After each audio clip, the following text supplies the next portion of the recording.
pour des raisons administratives. Urgence Plus devient Secours Plus.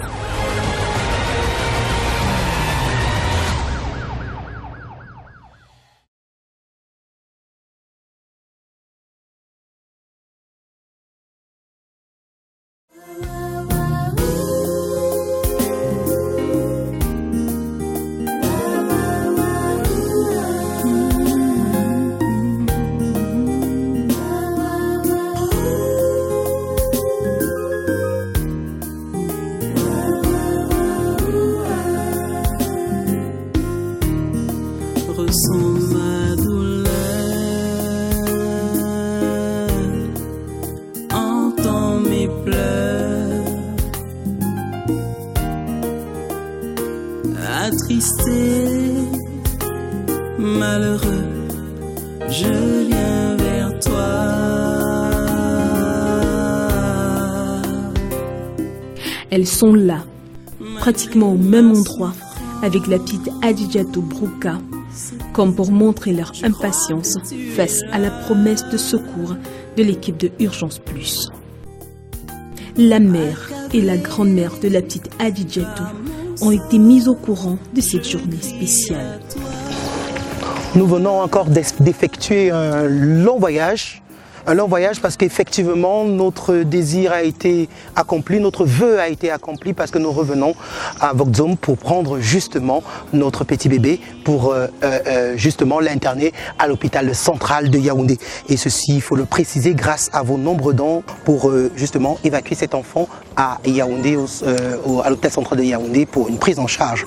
Il faut préciser comme cela que vous avez été nombreux à nous appeler pour le soutien de cet autre enfant. Et elle va justement être opérée et nous sommes fiers de ce travail formidable que vous ne cessez de faire. Alors nous n'allons pas perdre de temps, c'est une urgence. Nous allons juste traverser cette barrière et rencontrer la maman qui nous attend depuis un bon bout et qui est très très inquiète. Alors on y va, c'est tout de suite.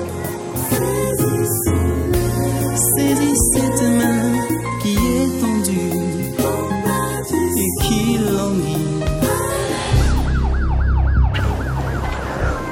Alors, je pense qu'il faudrait que tu sois encore le traducteur comme la dernière fois. Il faut que tu dises au moment que nous sommes revenus pour prendre l'enfant. Bonsoir. Bonsoir. Ah, bonsoir. Alors, la situation semble ne pas avoir beaucoup changé. Nous allons, comme ça nous sommes venus, il faut leur dire, nous sommes venus les prendre pour partir avec eux.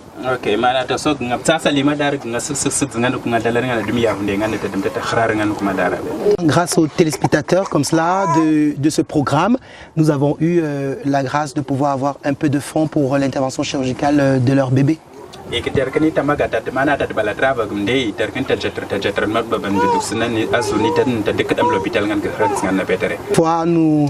allons partir avec Camraï, donc le temps pour vous de vous préparer rapidement pour qu'on parte.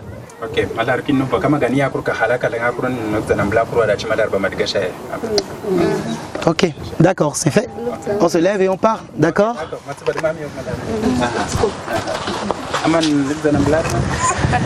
Voilà. Il y a certainement un peu d'émotion dans la famille parce que nous sommes revenus avec naturellement le représentant encore de Camraï pour davantage prendre cet enfant en charge pour une intervention chirurgicale en urgence à l'hôpital central de Yaoundé avec le professeur Djenche, le docteur Bello et toute son équipe et tout le reste. Nous espérons que ça se très bien se passer. Donc voilà, tous les bagages sont prêts. Comme je vous disais, ils nous attendaient depuis. Alors on va pas perdre de temps. Le train risque de nous lâcher. Nous sommes à 2 heures de Gaoundéré. Il est déjà vraiment 16h30. Donc on a le temps juste de courir. On y va. En envoyant votre argent par MTN Mobile Money, votre bénéficiaire aura en plus 50% du montant en crédit de communication en le retirant de son compte. Composez dès maintenant le étoile 126 dièse et laissez-vous conduire. Vous n'avez pas de compte MTN Mobile Money? Ouvrez-le dès maintenant dans tous nos guichets. C'est simple et c'est gratuit. MTN Mobile Money soutient les actions de Urgence Plus Monde. On se souvient de l'image, de la douleur et de la souffrance il y a quelques mois. Bientôt, espérons-le, pour cette famille, ça ne sera qu'un mauvais souvenir. En effet, chose promise, chose due. C'est le grand départ pour la petite Adidjatou et sa mère vers la capitale politique du Cameroun à Yaoundé pour la prise en charge de la petite. Faudrait pas surtout rater le train. Nous sommes vraiment dans l'urgence, nous avons peur de rater le train et voilà quoi, nous sommes un peu inquiets parce que la voiture que nous avons louée semble nous avoir lâché. Voilà, là on a déjà débordé de 10 minutes par rapport à notre temps et le train il n'attend pas, c'est toi Camara, on espère que ça va marcher, voilà.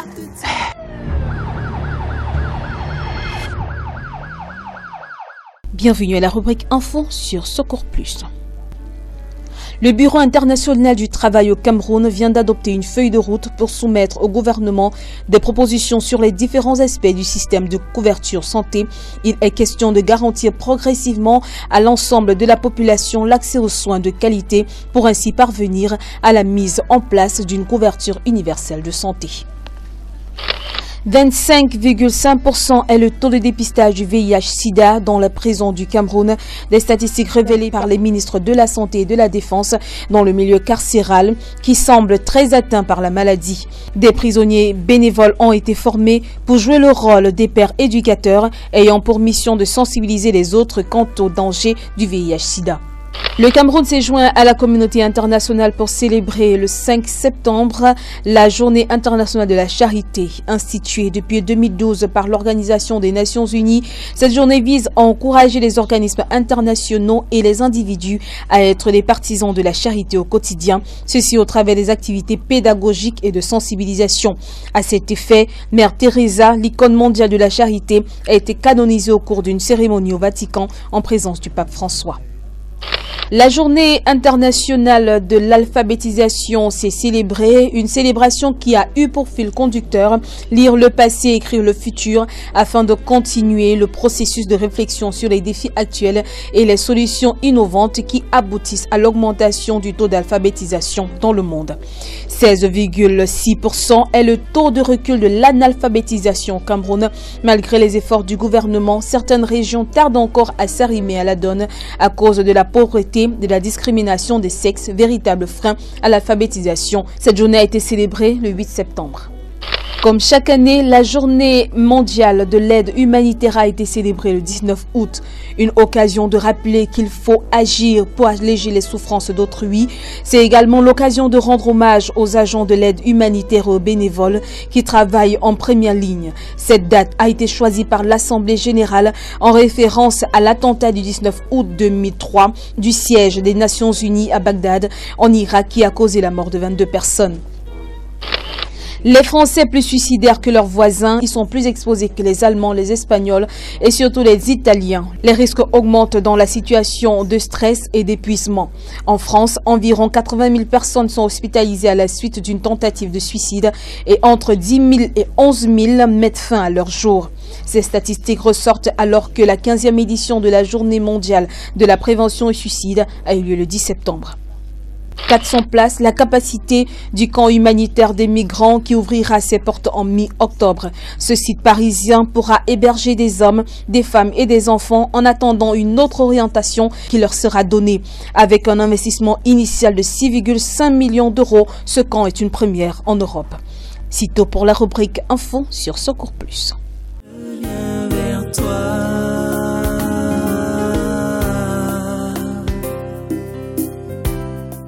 Ça n'a pas été évident pour qu'on puisse trouver cette voiture. L'unique voiture même qu'on a eu à trouver ici à Voxhome, c'est quand même très bizarre. Avec c'est vraiment un village assez reculé. Ça n'a pas été évident pour que nous puissions prendre cette voiture. Nous sommes tous excités. En même temps, nous sommes très inquiets. Le temps qu'on mette le carburant dans la voiture et nous sommes obligés de pouvoir vraiment prendre la route avec une grande vitesse. Nous allons demander aux chauffeurs d'être assez prudents, mais quand même assez rapides parce que nous ne devons pas rater ce train. Sinon, nous allons être vraiment très embêtés par rapport au programme et surtout par rapport aux médecins qui nous attendent au niveau de Yaoundé. Donc voilà, croisons les doigts qu'on arrive à temps. Voilà.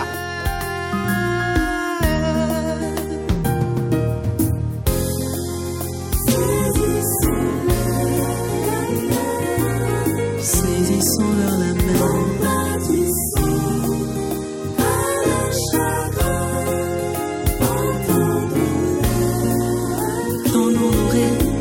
à ce crime.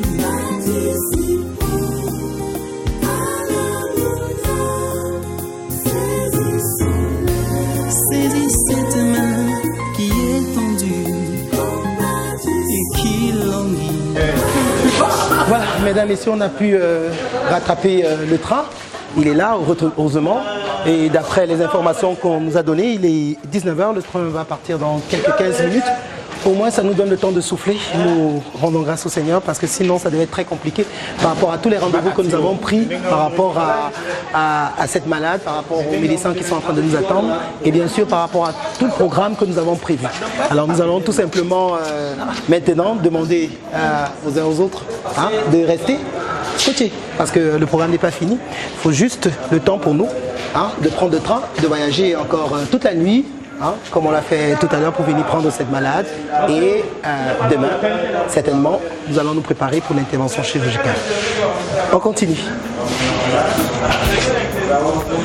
C'est de justesse que l'équipe de Urgence Plus a pu rattraper le train en Gaoundéré. Un long voyage s'annonce avec la petite Adidjatou. Ce n'est pas du tout évident. Toutefois, un infirmier de Camraï pourra veiller sur sa santé jusqu'à l'arrivée. Nous sommes avec l'infirmier Jean-Jacques Kwaka qui va se rassurer de la santé de l'enfant pendant le trajet de Gaoundéré à Yaoundé, puisque l'enfant va à l'hôpital à Yaoundé pour se faire soigner.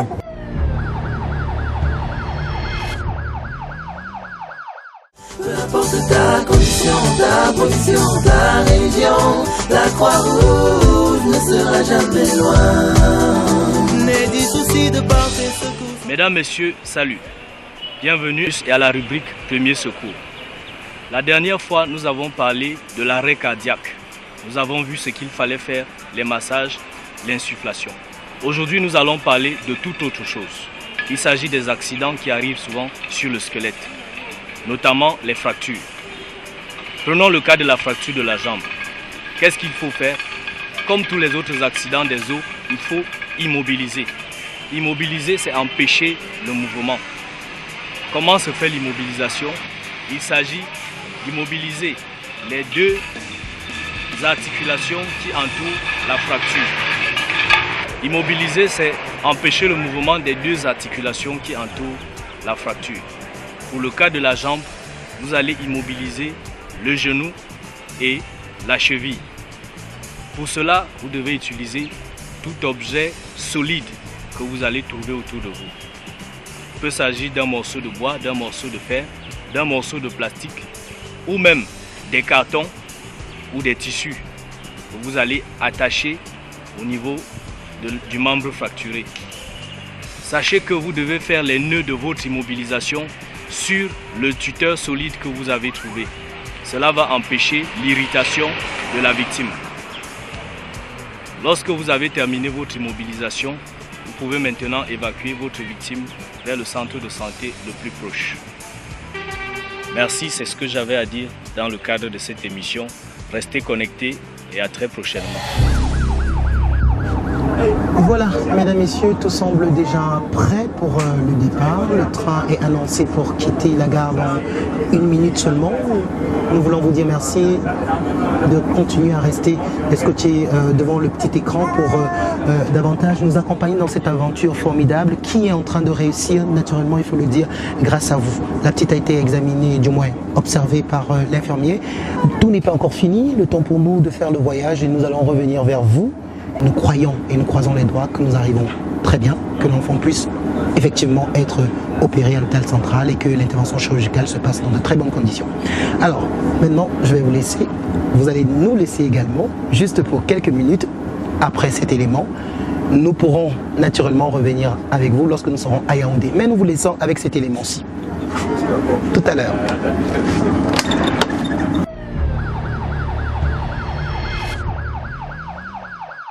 Le lavage des mains. Des études récentes ont démontré que se laver les mains est la meilleure façon d'éviter la propagation de nombreuses maladies. En effet, les mains comportent des méchants germes appelés micro-organismes ou bactéries qui se propagent quand nous touchons des objets et se transmettent d'une personne à une autre. la propagation des germes se fait à 75% de manière manuportée. Il est donc convenable de se laver les mains avec une bonne quantité d'eau, avec du savon, en se frottant entre les doigts, tout en nettoyant les ongles et en se lavant de préférence des doigts jusqu'au coude. Nous devons nous laver les mains avant et après chaque repas, avant et après tous travaux académiques ou professionnels, avant et après tout nettoyage des yeux, des oreilles et du nez, avant et après le passage aux toilettes, avant et après toute visite dans un centre hospitalier. N'oubliez pas, une bonne hygiène assurera votre santé.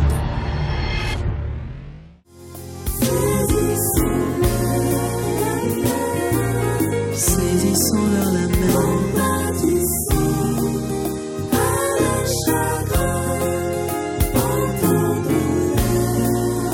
Ton nom aurait à ce crime.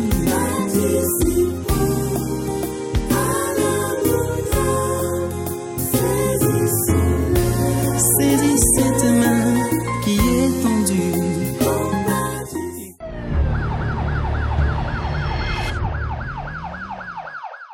Mesdames, salut, messieurs, bienvenue à cette rubrique Entretien. Et nous parlons ce jour d'un sujet qui vous concerne, qui nous concerne également.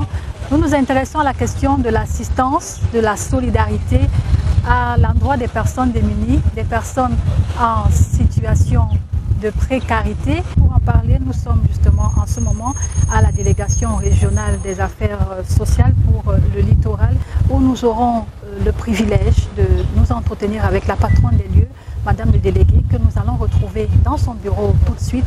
Je vous propose de nous suivre et de nous y retrouver.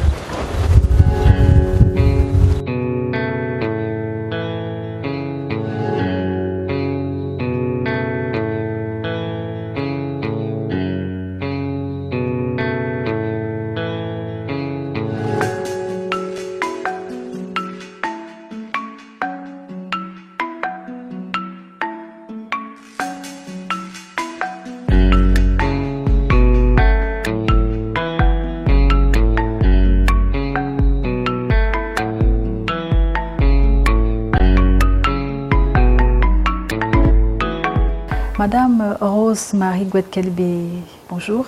Bonjour. Avec vous, nous allons donc parler d'assistance, de solidarité, de prise en charge, pourquoi pas, à l'adresse des personnes démunies, des personnes défavorisées. Et pour planter le décor, première question, qui peut être considéré comme démuni? En réalité, au ministère des Affaires sociales, nous considérons comme démunis toute personne socialement vulnérable. La vulnérabilité est vue dans beaucoup de sens. Sur le plan scolaire, sur le plan sanitaire, sur le plan alimentaire et sur le plan logement, pour ne citer que cela. Cela dit, quelle est la feuille de route du gouvernement par rapport à la question de la prise en charge des démunis? Est-ce que l'État pense à ces personnes et qu'est-ce qu'il a prévu de faire pour leur venir en aide, leur apporter son assistance en tant que citoyen? Le ministère des Affaires sociales a pour mission l'élaboration et la mise en œuvre de la politique gouvernementale en matière de prévention, d'assistance et de protection des populations socialement vulnérables. On a parlé du gouvernement, mais vous, en tant que délégué régional, plus spécifiquement, comment est-ce que vous organisez votre travail pour les répertorier, notamment pour entrer en contact avec eux et pour permettre qu'ils soient éventuellement pris en charge? La délégation régionale des affaires sociales a des services de terrain. Ce que nous entendons par services de terrain, c'est les délégations départementales, c'est les unités techniques opérationnelles, centres sociaux, services d'action sociale. Alors, les unités techniques opérationnelles sont donc chargées de colmater tous ces dossiers, de les collecter, de les travailler et de les envoyer au niveau des délégations départementales, délégations régionales, si possible, pour une prise de décision. Cependant, les services d'action sociale qui sont postés dans les hôpitaux font des plaidoyers auprès des chefs d'unité pour la prise en charge concrète des malades indigents qui arrivent. Et il en est de même avec les services de l'éducation, où les enfants issus des parents pauvres, si on peut les appeler ainsi, les enfants démunis, les enfants défavorisés, sont également pris en charge au niveau scolaire, entendu que l'école publique, l'école primaire est gratuite au Cameroun. Et donc, l'éducation en milieu secondaire, n'est-ce pas, c'est elle qui fait problème en tant que telle, parce qu'il faut accompagner tous ces enfants qui ont des problèmes, des enfants issus des couches défavorisées. Nous allons à présent nous intéresser à la question du budget alloué à cet aspect du social, puisque il est clair, vous le dites, que le gouvernement s'intéresse à ces personnes et qu'un budget est mis à part pour cela. Qui le gère? Est-ce que c'est vous? Est-ce que c'est les communes? Qu'est-ce qui se passe? Comment cela est-il géré dans le littoral, par exemple? Depuis 2010, l'ère de la décentralisation, le ministère des Affaires sociales a affecté des lignes d'aide de secours auprès de certaines communes. Alors, ces communes se chargent, en collaboration avec les services de terrain, que sont les centres sociaux, de travailler tous les dossiers qui leur parviennent pour sélectionner ceux qui méritent cette aide. Il est vrai que l'enveloppe n'est pas assez cossue, donc ne peuvent mériter cette aide que très peu de personnes, selon la disponibilité de l'enveloppe. En réalité, le décret du Premier ministre 2010 a prévu toutes les modalités. Nous devrions travailler de concert, main dans la main, avec les communes, les maires. Mais il arrive que parfois certains maires ne comprennent pas le sens de ce texte. Et certainement parce que beaucoup ne s'en sont pas encore appropriés. Et il y a des déphasages. Je n'ai pas dit que c'est général. Donc il y a certains maires qui ne s'approprient pas encore ce texte et qui font de ces lignes que le ministère des Affaires sociales leur envoie ce qu'ils veulent, ce qui n'est pas normal.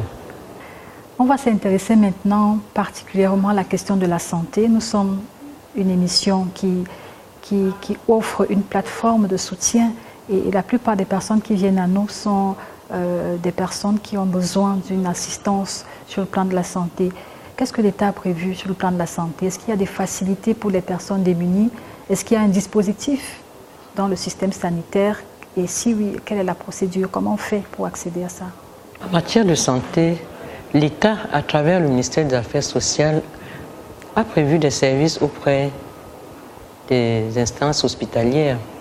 Nous avons des services d'action sociale qui s'occupent de tous ces malades démunis, défavorisés, vulnérables, qui sont incapables de payer les frais médicaux, incapables de payer des consultations, incapables de passer des examens médicaux. Ils se dirigent vers les services d'action sociale implantés au sein de ces institutions. Ou alors, c'est le technicien, le responsable de ce service qui va vers eux au cours des rondes et qui les détecte. On remarque finalement qu'il n'y a pas que l'État qui s'occupe, qui gère ou qui met la main à la pâte par rapport à cette assistance. Il y a des ONG, il y a des médias et des associations comme la nôtre, Urgence Plus Monde, qui s'impliquent, qui offrent, qui tendent la main pour venir en aide. Pourquoi est-ce que cela est possible déjà que toutes ces entités en viennent à s'impliquer dans la prise en charge des citoyens qui appartiennent à un État? Pourquoi et dans quel intérêt? Alors, la prise en charge des personnes socialement vulnérables n'est pas que affaire de l'État. c'est l'affaire de tous.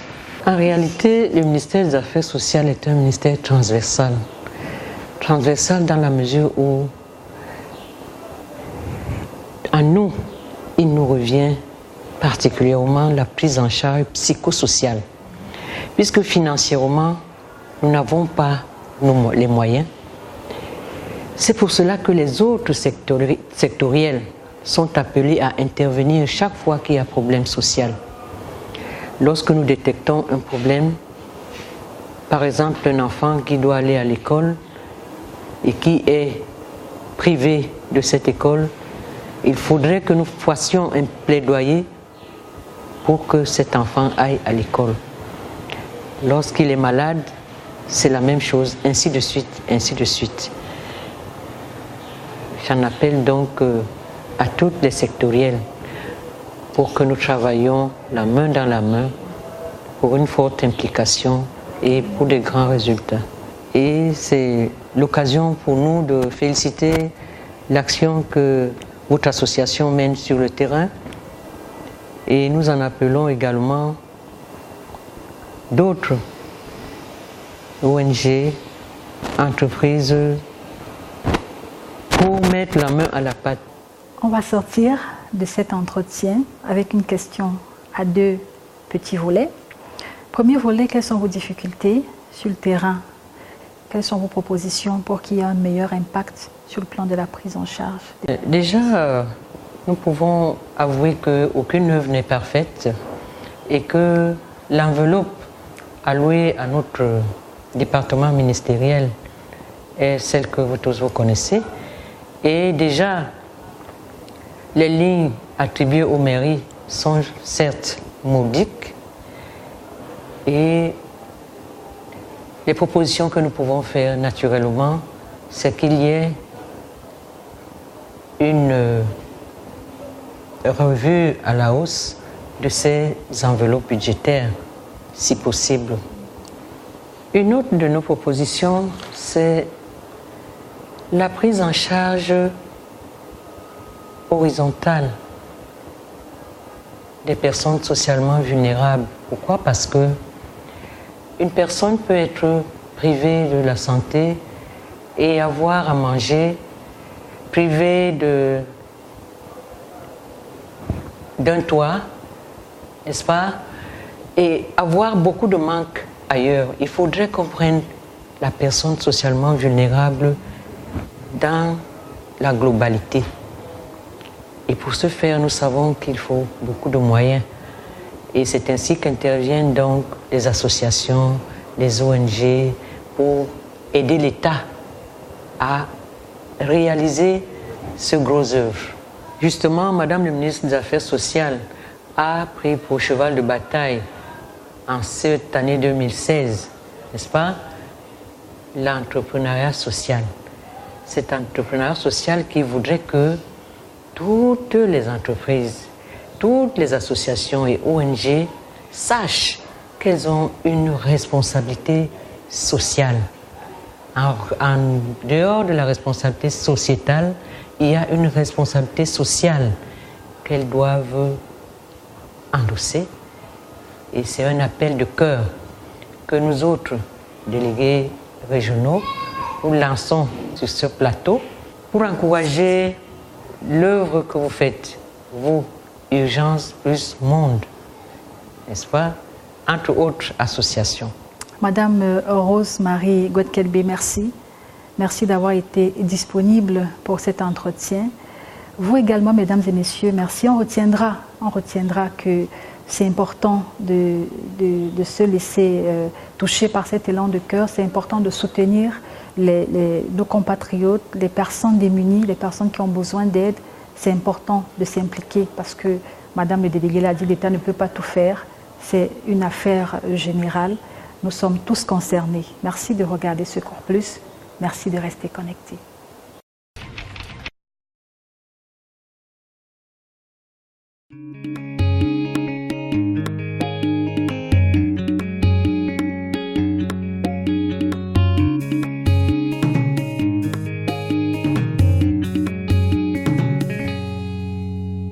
Il est passé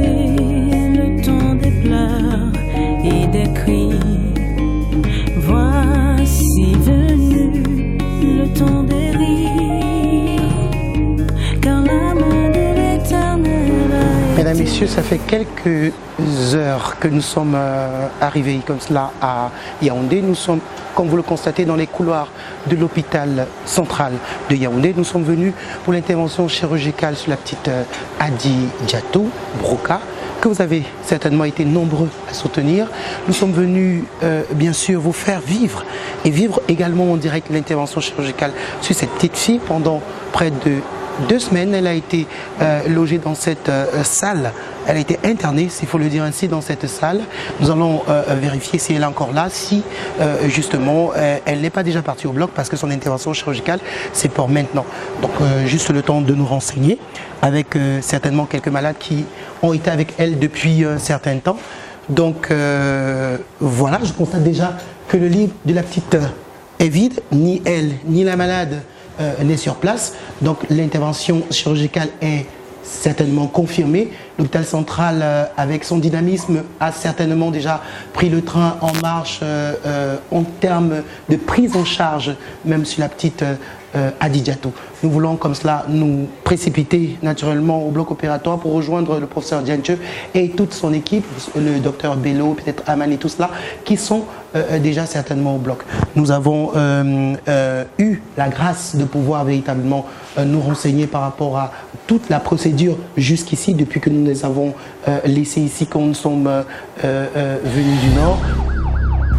Notons que la petite Adidjatou et sa maman Aïssatou ont été victimes du paludisme pendant les 2 semaines qu'elles ont été internées ici à l'hôpital central. Il faut préciser probablement, très probablement, elles sont venues ici avec ce gène et heureusement l'hôpital central avec son dynamisme a très vite pris justement le cas en cours et naturellement s'est rassuré de la prise en charge de Aïssatou et de Adidjatou pendant leur séjour. Aujourd'hui, nous sommes fiers qu'elles se portent mieux et de mieux en mieux au point où l'intervention chirurgicale a été programmée ce matin. Et cette intervention, nous le croyons, sera effective dans quelques minutes seulement. Nous prions justement, après cette transition, de nous suivre au bloc opératoire où le professeur Dianche et toute son équipe sont déjà certainement installés.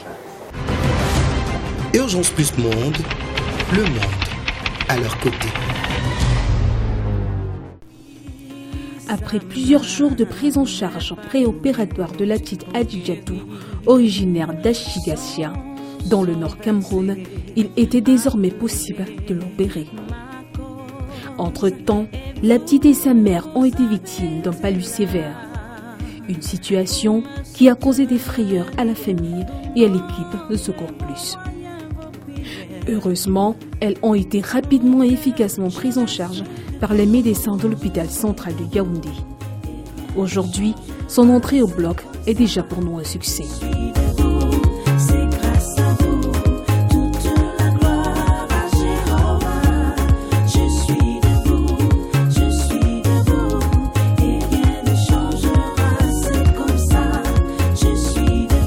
Notre petite patiente va être mise sous anesthésie générale avant de subir son opération. Sa masse occipitale va être enlevée tout à l'heure par le chirurgien. Une action qui mettra fin à ses souffrances.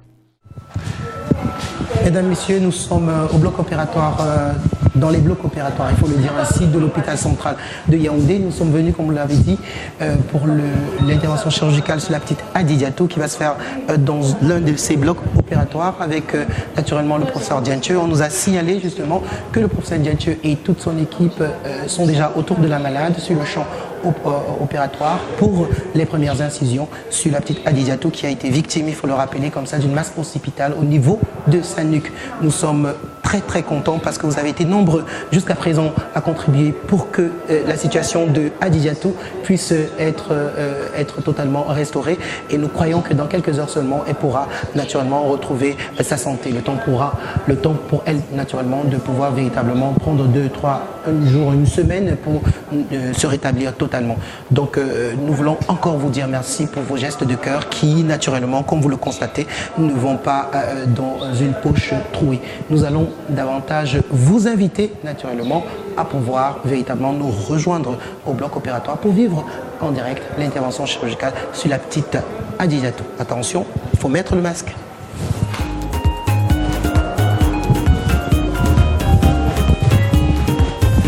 Ma gratitude Là maintenant, il faut savoir quel bloc il s'agit.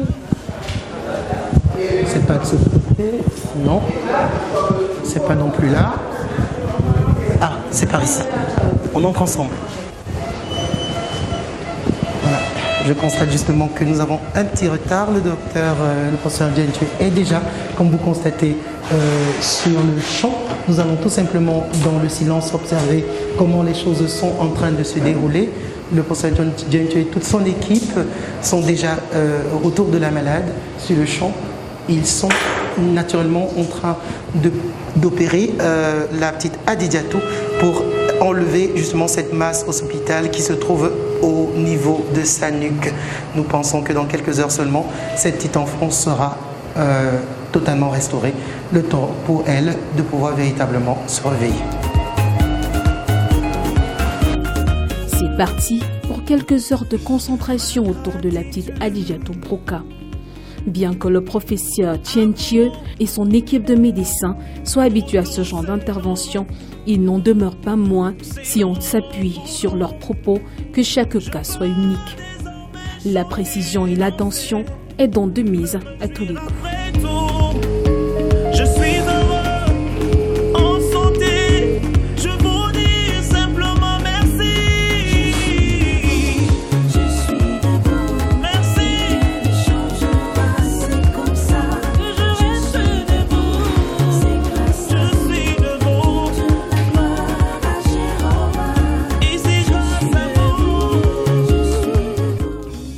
Pendant l'intervention, les paramètres de la malade sont constamment contrôlés par l'anesthésiste qui se rassure ainsi que notre petite tient le coup de la chirurgie.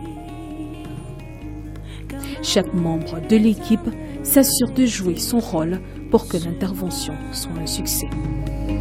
Et son oreille n'a pas été pour écouter tous mes cris. L'intervention semble bien évoluer. En peu de temps, la masse a été ôtée. La dernière phase de l'opération vient d'être entamée sous le regard attentif de toute l'équipe médicale et des stagiaires qui ont tenu à être présents.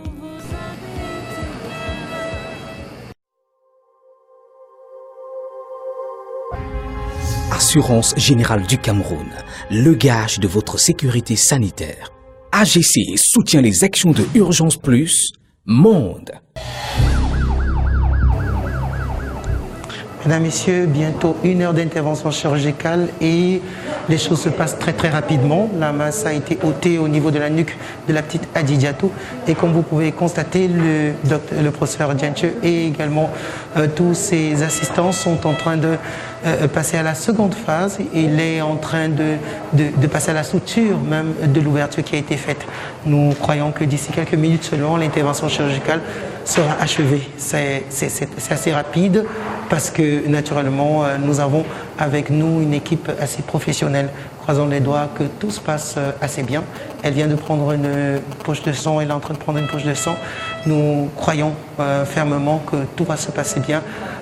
D'ici quelques minutes, nous reviendrons pour la conclusion de cette intervention chirurgicale, bien sûr avec l'intervention du professeur Djentche. Il est passé le temps des pleurs et des cris. Voici venu le temps des rires, car l'amour de l'Éternel a été sur moi. Tout semble clair, l'opération s'est achevée, les pansements sont en train d'être effectués. Oui, sa main n'est pas courte pour guérir. Son sang versé a plaidé ma cause. Et vous avez été là pour me soutenir, donnant de vos moyens, vos prières. Entre-temps, dans les couloirs de l'hôpital, Aïssatou Blama, la mère, reste inquiète et impatiente de revoir sa fille, malgré les paroles d'assurance de l'équipe. Pourtant, tout porte à croire que tout s'est bien passé. Quelques précisions, comme d'habitude, du spécialiste nous donneront des idées plus claires. Docteur, est-ce que l'intervention s'est bien passée? L'intervention s'est bien passée, comme vous avez dû constater. Et ici, nous avons la pièce.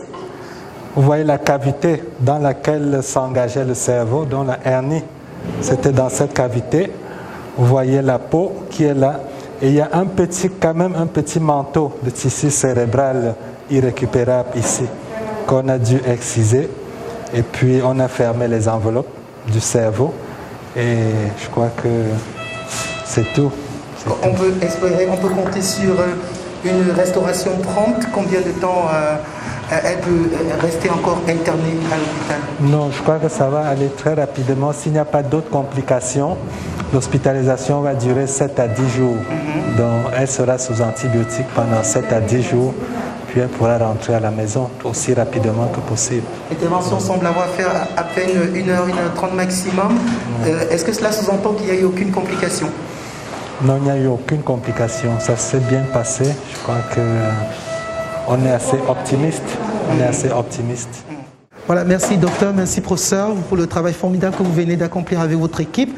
Nous voulons naturellement également remercier l'hôpital central de manière générale pour le travail formidable qu'ils ont fait sur la petite Adidjatou. D'ici environ une semaine à 10 jours, nous allons revenir pour voir comment se porte notre petite Adidjatou. Nous voulons entre-temps vous dire vraiment merci. Merci à l'hôpital central de Yaoundé qui a permis que nous puissions entrer jusqu'ici avec nos caméras et qui a été un facilitateur pour la réalisation de ce programme. Nous voulons aussi remercier naturellement la Camrail qui a permis que nous puissions faire le voyage pour Voxzoom, pour revenir, et également la malade repartira avec sa maman grâce à la Camrail jusqu'à sa ville, la ville de résidence, il faut le dire ainsi.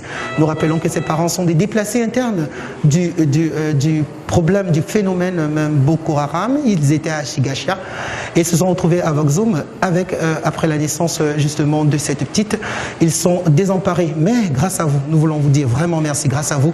C'est un problème qui est résolu parce que la petite va se réveiller dans quelques temps seulement et elle aura encore environ 7 jours dans cet hôpital et nous pourrons revenir vous présenter la sortie de la petite Adidjatou. Donc nous vous remercions encore grandement parce que vos dons véritables sont véritablement importants pour le bon déroulement de ce programme d'aide humanitaire.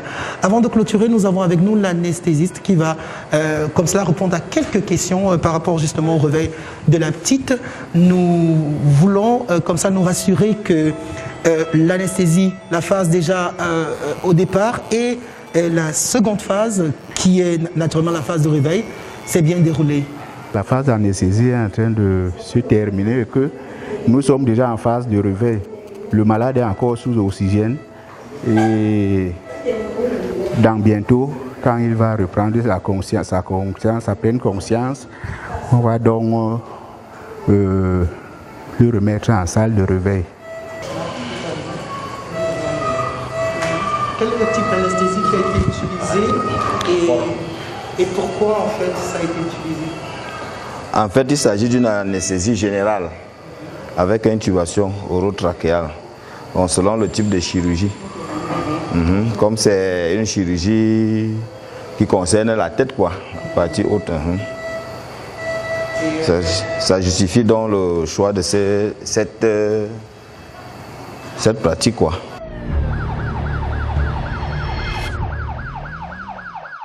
Le lavage des mains. Des études récentes ont démontré que se laver les mains est la meilleure façon d'éviter la propagation de nombreuses maladies. En effet, les mains comportent des méchants germes appelés micro-organismes ou bactéries qui se propagent quand nous touchons des objets et se transmettent d'une personne à une autre. La propagation des germes se fait à 75% de manière manuportée. Il est donc convenable de se laver les mains avec une bonne quantité d'eau, avec du savon, en se frottant entre les doigts, tout en nettoyant les ongles et en se lavant de préférence des doigts jusqu'au coude. Nous devons nous laver les mains avant et après chaque repas, avant et après tous travaux académiques ou professionnels, avant et après tout nettoyage des yeux, des oreilles et du nez, avant et après le passage aux toilettes, avant et après toute visite dans un centre hospitalier. N'oubliez pas, une bonne hygiène assurera votre santé. La petite Adidjatou va être remise à ses parents et ramenée dans sa chambre. Elle pourra même constater le travail formidable qui a été effectué par l'équipe médicale grâce aux donateurs de l'association Urgence Plus Monde. Nous sommes témoins d'une forte communion mère et fille marquée par la reconnaissance d'Aïssatou. Oui, sa main n'est pas courte pour guérir. Son verset a plaidé ma cause et vous avez été là pour me soutenir, donnant de vos moyens, vos prières, pour que je reste debout. Et rien ne changera, c'est comme ça, je suis debout. C'est grâce Je vous remercie de m'avoir aidé, de nous avoir aidés depuis que nous avons quitté le Nord. C'est Dieu qui va vous bénir. Pour moi, aujourd'hui est comme un jour de fête. J'ai très envie de partager ma joie avec ma famille qui est restée au village. C'est Dieu qui vous bénira pour votre travail.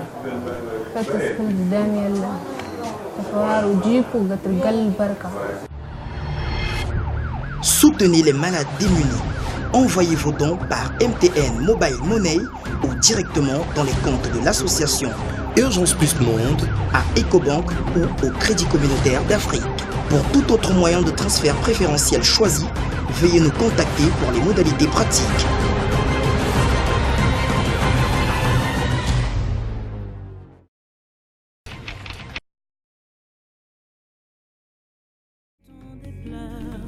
Plusieurs semaines se sont écoulées et la petite Adidjatou a totalement été restaurée.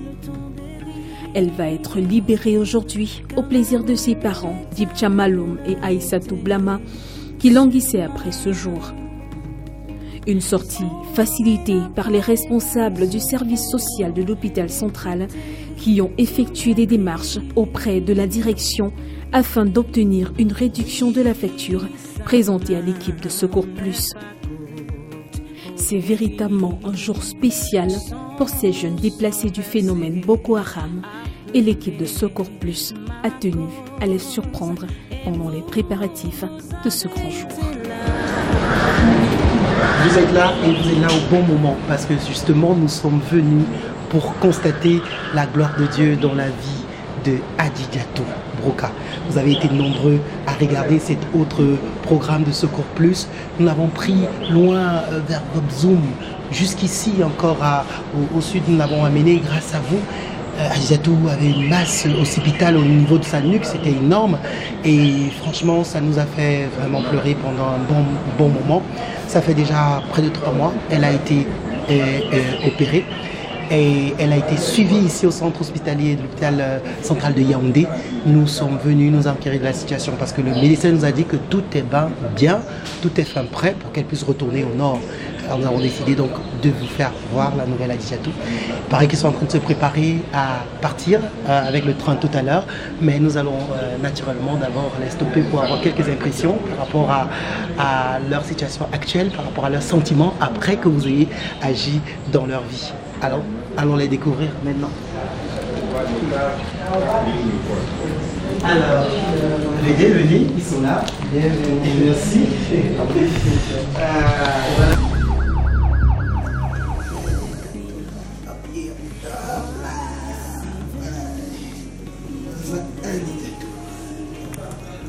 Voilà la petite Adidjatou, Broka. Elle a été opérée, elle avait un problème au niveau de sa nuque.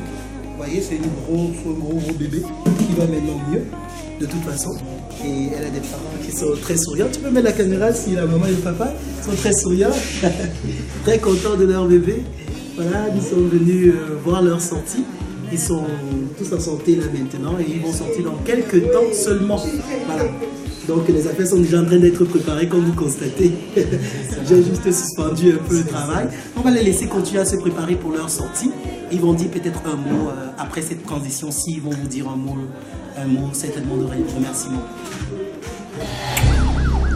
C'est à vous de nous aider pour rentrer avec le bébé Guéri Hadidjatou Koubra, que nous sommes venus ici à l'hôpital central à Yaoundé. Nous quittons des Voxons centrales ici pour venir ici à l'hôpital central. Mon enfant est malade, nous a amené, l'enfant nous a opéré la tête. Et mieux quand même, c'est guéri. Grand merci à vous. Grand merci. Grand merci à ceux qui nous ont aidés, ceux qui nous sont ici à l'hôpital.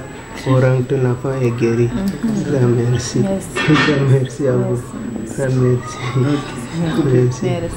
C'est bien. Je suis heureux, en santé, je vous dis simplement merci. Je suis debout, Merci, rien ne changera, c'est comme ça que je reste debout. C'est grâce à je suis debout, toute la gloire à Jéhovah. ici grâce à vous. Alors oui, bye bye, bye bye. Nous les disons tous bye bye. C'est vrai que moi je serai obligé de les accompagner. C'est à vous qui disent bye bye. Mais je voudrais clôturer justement ce programme en vous disant vraiment merci. Merci énormément pour le travail formidable que vous avez fait pour eux. Merci à toutes les personnes qui ont mis la main à la pâte. Merci à Kamraï qui nous a aidé à les transporter déjà de Voxum loin au nord, après Ngaoundéré jusqu'ici au sud. Merci pour le soutien qu'ils continuent de faire pour le programme Secours Plus. Merci pour à tous nos partenaires, MTN Mobile Money qui nous fait descendre sur le terrain. À vous naturellement pour tous vos dons, parce que c'est vos dons. Il faut le dire sincèrement, c'est grâce à vos dons, grâce à vos 5 000, 10 000, 20 000, 50 000, 100 000, 1 million, tout ce que vous donnez, grâce à ça que nous arrivons à faire ce travail formidable. Alors merci encore, que le Seigneur vous bénisse abondamment. Moi aussi je vous dis bye bye. Je suis heureux, en santé, je vous dis simplement merci. Je suis debout, Merci, rien ne changera, c'est comme ça que je reste.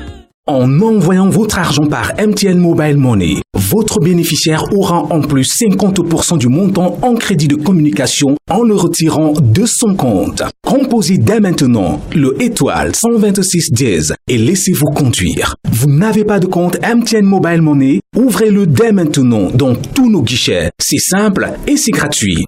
MTN Mobile Money soutient les actions de Urgence Plus Monde. Voici la pensée du mois. Ne donnez pas seulement vos soins, mais donnez aussi votre cœur. Mère Teresa, merci pour tout votre soutien et restez fidèle à Secours Plus. Urgence Plus Monde, le monde à leur côté.